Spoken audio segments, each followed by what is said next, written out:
Lembrando que as muralhas de Jericó não caíram com Josué. Ó, olha aqui que interessante, ó. A história de Jericó tem sido uma espécie de embaraço para os biblistas conservadores por causa das descobertas negativas da pesquisa arqueológica. Gente, isso aqui, quem está falando isso aqui é o Dr. John J. Collins, tá? Eu só fiz a adaptação do texto, fiz algumas correções, algumas traduções melhores, tá? Mas é a mesma coisa. Se pegar o texto lá, tá basicamente a mesma coisa. Um problema mais fundamental é colocado, no entanto, pela moralidade exemplificada, tá, na história.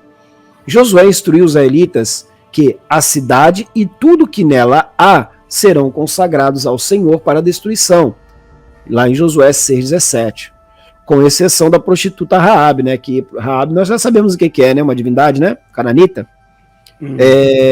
cananita não, é Babilônia, que ajudou os espiões israelitas. Quando os israelitas entram na cidade, somos informados de que todos nas cidades foram destruídos ao fio da espada, homens, mulheres, jovens, velhos, bois, ovelhas e jumentos, Josué 6,21. Essa dedicação e destruição é conhecida como harém, ou banimento. O costume era conhecido fora de Israel, agora que entra, tá, gente? O rei Mesa, de Moabe, no século IX a.C., vangloriou-se de ter tirado Nebo de Israel, matando todos, 7.000 homens, meninos, mulheres, meninas e servas, pois eu os havia devotado à destruição para o deus Astar Chemosh. A história da captura de Jericó é quase certamente fictícia, mas isso não diminui a selvageria histórica. Não estamos lidando em Josué com um relato factual dos caminhos da guerra antiga. Em vez disso, a matança dos cananeus aqui em outros lugares é apresentada como um ideal teologicamente correto. Ou seja, essa passagem aqui, professor Carlos, lá na pedra, ela foi emprestada para criar a narrativa da destruição de Jericó. Não tenho dúvida nenhuma, apesar de não ter feito o paralelo ainda, mas lendo todos os achados arqueológicos que existem naquela região de Jericó, até poucas pessoas sabem que Jericó registra a presença humana desde quase 10.000 AC. Né? Isso é um fato. Jericó é patrimônio cultural, se eu não me engano, pela Unesco, patrimônio cultural, um negócio assim. E no período até então que Josué supostamente teria marchado ali, entre o século XV e XIII, não tem nenhuma evidência arqueológica de que nesse período houve queda das muralhas de Jericó.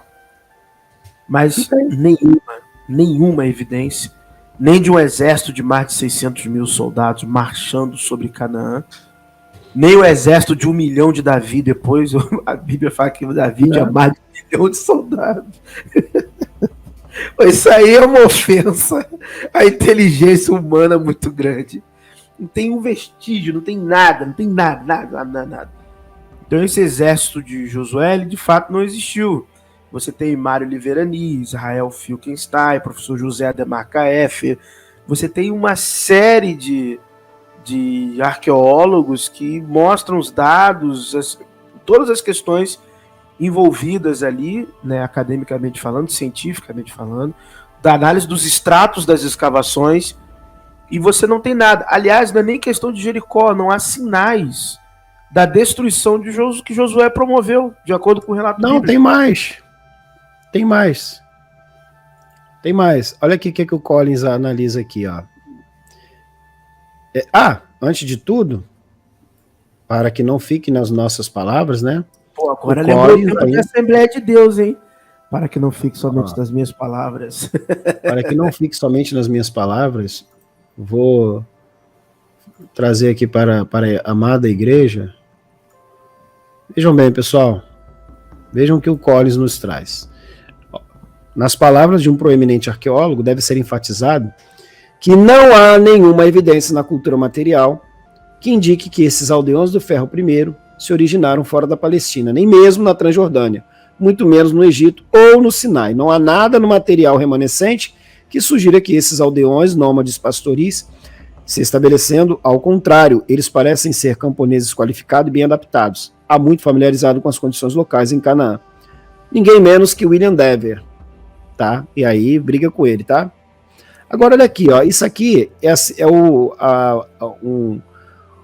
dos aqui é o, deixa eu botar aqui, a Torre Neolítica de Jericó, tá vendo? Olha o tanto que escavaram aqui para descobrir alguma coisa. Gente, isso aqui é escavação, tá? Isso aqui é escavação, olha o tanto que escavaram.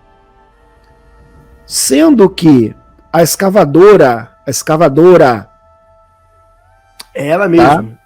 Essa daí mesmo. Quem encontrou evidências de que o Tel era desabitado na época de Josué. Isso aí, é ela mesmo.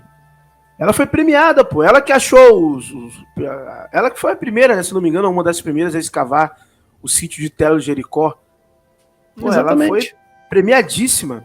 Pô. Exatamente. Olha o que o Collins fala sobre a ideia das escavações, que aí era a Bíblia na mão e pá na outra, né? Era uma arqueologia bíblica. Ele diz o seguinte: na verdade, porém, a tentativa de corroborar o relato bíblico pela pesquisa arqueológica saiu pela culatra. De fato, houve uma grande agitação em Canaã no final da Idade do Bronze. E por que isso, pessoal? Grandes migrações, às vezes haviam cheias, às vezes haviam secas. Então, quando havia muita seca e o povo não tinha trabalho, não tinha como produzir, plantar, caminho era Canaã. Aquela rota ali era o caminho para eles. Caminho para a Arábia, caminho para o Egito. Tá entendendo? Caminho e aí, pro ele fala o seguinte, ó. Isso aí. O tempo presumido pela conquista, mas a evidência arqueológica não corresponde ao relato bíblico da conquista. Acabou. Tem um arqueólogo aí, doutor. Ele vai lá para frente das muralhas lá, ele fica lá. É aqui que Josué conquistou as muralhas de Jericó. Rapaz, eu não sei como é que um cara com título de doutor consegue fazer isso.